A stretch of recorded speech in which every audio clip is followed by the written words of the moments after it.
हम खुद मोनू मानेसर हैं और मोनू मानेसर के लिए अड़े थे, अड़े हैं और अड़ते रहेंगे। आज आप सबके माध्यम से मनोहर लाल खट्टर जी से, हरियाणा सरकार से और माननीय प्रधानमंत्री जी से ये कहना चाहता हूँ, जिस प्रकार आपने गौरक्षक को बिना पेंट के दिखाया है, घुटनों पे बिठाकर, इस मामन खान को, आतंकी को भी बिठा के दिखाओ, क्योंकि इसने मेवात के अंदर हिंदुओं को जिस तरीका से षड्यंत्र करके घेर कर मारने का जो काम किया है ना, इस काम को केवल आतंकी घटना के सिवा कुछ नहीं है। कान खोल के सुन लो, हम सब मोनू मानेसर हैं और मोनू मानेसर के साथ हैं और मोनू मानेसर के साथ हैं और रहेंगे। जो लोग कहते थे ना कि हम अपनी मजहब का काम कर रहे हैं, तो सुन लो कान खोल के वो सारे के सारे, और सुन लो सरकारें भी, जितना तुमको करना है करो, हम नहीं रुकने वाले। हमारे धर्म की रक्षा का हमें अधिकार है, हम अपने धर्म की रक्षा करेंगे और करते ही रहेंगे।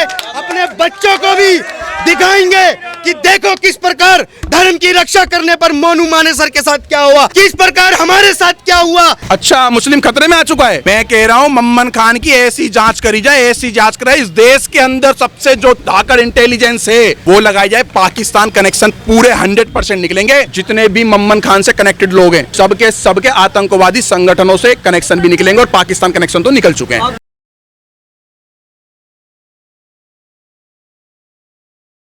मीडिया के माध्यम से पहले भी बता चुका हूं कि मामन खान का कनेक्शन पाकिस्तान से था जी, और लगातार जिस तरह की घटना हुई थी वो एक आतंकी घटना थी मेवात के अंदर।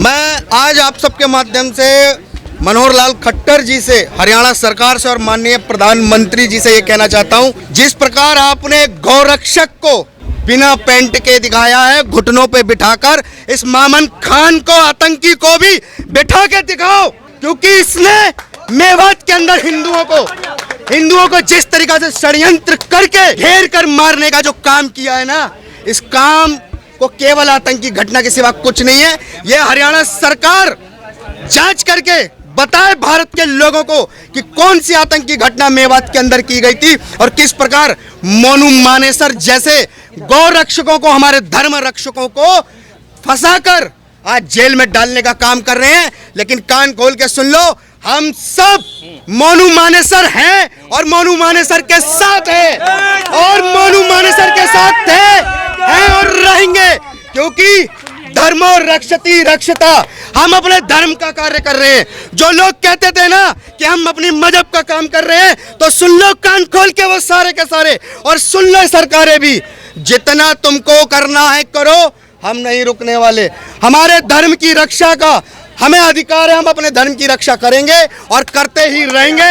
अपने बच्चों को भी दिखाएंगे कि देखो किस प्रकार धर्म की रक्षा करने पर मोनू मानेसर के साथ क्या हुआ, किस प्रकार हमारे साथ क्या हुआ हरियाणा के अंदर, किस प्रकार विजय के साथ क्या हुआ, किस प्रकार हम और कितने सारों के साथ क्या क्या हुआ। झेली है सराज थाने की बर्बरता, झेली है किस लिए कि धर्म की रक्षा कर रहे हैं। हमारे बच्चों को मारा जा रहा है, तो उनको इंसाफ दिलाने के लिए जो प्रोटेस्ट कर रहे हैं, केवल उस प्रोटेस्ट में न्याय दिला सके।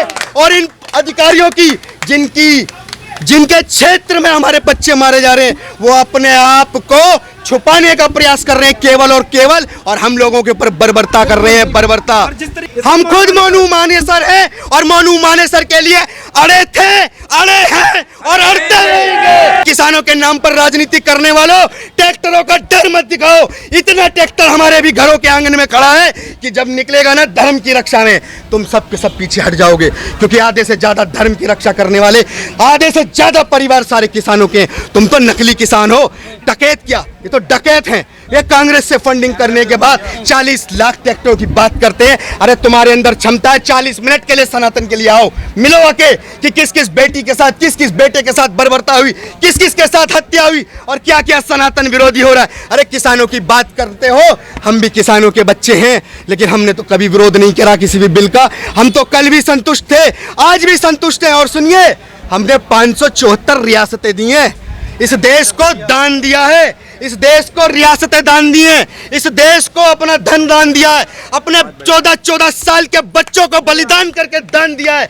ये हमें ट्रैक्टर दिखाएंगे, ये ट्रैक्टर तुम्हारे भरे के धरे रह जाएंगे सारे के सारे, ये याद रखो, किसी से नहीं टूटने वाले। बाई चॉइस हमने हिंदुस्तान चुना है, मेवात के अंदर अपनी मर्जी से है। बाई चॉइस हिंदुस्तान नहीं, बाई चॉइस इस्लाम चुना था इन्होंने। और हम बाय बर्थ हिंदुस्तानी है, बाय बर्थ हिंदू हैं, ये बाय चॉइस इस्लाम चुनने वाले लोग हैं। मोनू मानेसर, जिस भाई ने इस देश के अंदर 1,14,000 गौ माताओं को ऑन रिकॉर्ड बचाया है, मोनू मानेसर।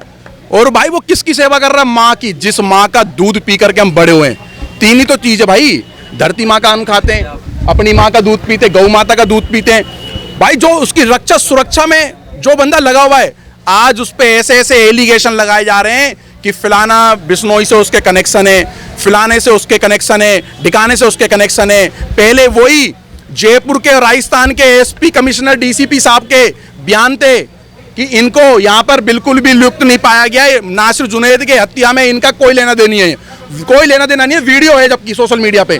एकदम से कौन सी हवा आती है? क्या इस देश के संविधान को, इस देश की आईपीसी को, इस देश को कोई जादू मंत्र चला रहा है क्या? कोई बाहर से टाई अप कर रहा है क्या? कोई इस्लामिक कंट्री इस देश को चला रही है कि हाँ भाई अब कर दो मोनू मानेसर पे? पहले बयान ये आता है कि कोई मतलब नहीं है, कोई लेना देना नहीं है इस केस से। अब लेना देना हो गया। एक उस भाई को कान पकड़ के बिठाया जाता है और एक मम्मन खान जो मेवात हिंसा में सबसे मेन आरोपी है, ठीक है, और एक आईएम वो क्या कहते हैं उसके, हैदराबाद के ओवैसी की, वहां पर जब उसको पुलिस वाले पकड़ने गए तो अब तो पुलिस देख रहा ना भाई, पूरी दुनिया ने ये चेहरा देखा है कि कैसे पुलिस वालों के सर फाड़ दिए गए, कैसे पुलिस वालों को दौड़ा दौड़ा करके मार रहे हैं एक बंदे को पकड़ने के लिए। भाई साहब 200 पुलिस वालों को दौड़ा दौड़ा करके मारा। और मम्मन खान को अरेस्ट करने के बाद ऐसा माहौल बना हुआ है, वहां पर धारा 144 लागू कर दी गई। ठीक है जी, तो समझ आ रहा है ना धारा 144 लागू क्यों करी है? वहां पर इंटरनेट क्यों बंद कर दिया? क्या क्यों? पूरे देश की सरकारों को पता है कि ये ऐसे लोग हैं जो यहां पर फिर दोबारा हिंसा कर सकते हैं। भाई साहब ये चल क्या रहा है? एक व्यक्ति ने 1 घंटे कुछ मिनट पहले एक छोटा सा बयान दिया था कि तुम्हारे जीजा आ रहे हैं। एक व्यक्ति ने 1-1.5 घंटे के अंदर 13 साल, 14 साल, 15 साल, 16 साल के बच्चों को कट्टा चलाना आ गया भाई साहब। 1 घंटे के अंदर ही पेट्रोल बम तैयार कर लिए, 3-4 मंजिल पे पत्थर चढ़ा लिए, आंख जनी कर दी। ये किसी को नजर नहीं आ रहा। भैया विपक्ष कह रहा है मोमन खान को गिरफ्तार करने के बाद मुस्लिम खतरे में आ चुका है। अच्छा, मुस्लिम खतरे में आ चुका है। मैं कह रहा हूं मम्मन खान की ऐसी जांच करी जाए, ऐसी जांच कराए, इस देश के अंदर सबसे जो धाकड़ इंटेलिजेंस है वो लगाई जाए। पाकिस्तान कनेक्शन पूरे 100% निकलेंगे। और पूरे मेवात के अंदर जितने भी साइबर सेल पे काम कर रहे थे, कौन जो साइबर सेल की ठगी चला रहे थे, उनके भी निकाले जाए कांटेक्ट, और उनकी इंस्टा, उनकी फेसबुक, उनकी आइडिया सारे चेक करी जाए। जितने भी मम्मन खान से कनेक्टेड लोग हैं सबके आतंकवादी संगठनों से कनेक्शन भी निकलेंगे। और पाकिस्तान कनेक्शन तो निकल चुके हैं। कभी कोई मर रहा है, कभी कोई मर रहा है, कभी कोई मर रहा है, फिर भी तुम लोग अपनी आंखों पे काली पट्टी बांध करके चल रहे हो। इनके मीठे मीठे प्रोपेगेंडे में आ रहे हो। मीठा जहर होता है। अपने दरवाजे के एक कोने पे नमक रख दो और एक कोने पे मीठा रख दो, मीठे में कीड़े पड़ जाएंगे। तो वो मीठे लोग हैं ये लोग। आप इनके चक्कर में मत ना पड़े।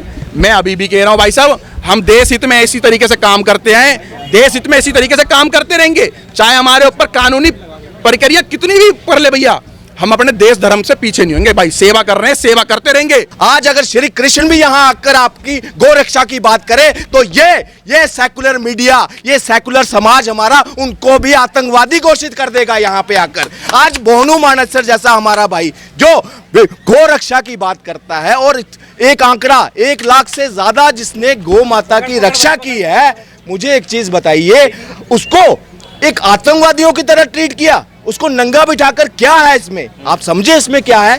ये पूरी की पूरी एक राजनीतिक प्रेरित ये षड्यंत्र है। मैं हर उस गोरक्षक के साथ हूं जो गोरक्षा की बात करता है, और मैं नहीं, यहाँ सनातनी हर एक आदमी चाहे वो कहीं से भी है। मैं अगर जम्मू कश्मीर से हूं, मैं मोनू मानेसर के साथ हूं क्योंकि वो गोरक्षा की बात करता है। यहाँ राजनीति नहीं है कि मैं पार्टी कोई भाजपा का समर्थक हूं या किसी और, मैं सनातन का समर्थक हूं। इसीलिए मोनू मानेसर का इसी राजस्थान पुलिस ने क्या कहा था कि हमारे पास कोई भी प्रत्यक्ष एविडेंस नहीं है मोनू मानेसर के खिलाफ। इससे पहले श्रीकांत पंडित का नाम सुना होगा। इसी तरह गोरक्षकों पे उसके घर पे जाकर कार्रवाई की, और पेट में बच्चा था 8 महीने का, खत्म हो गया वो। अब मुझे बताइए, कल को श्रीकांत पंडित पे अगर जो भी उसके आरोप थे वो बेबुनियाद अगर पाए जाते हैं, कौन उसकी भरपाई करेगा? उस बच्चे की भरपाई कोई सरकार कर सकती है? कोई पुलिस कर सकती है? नहीं कर सकती।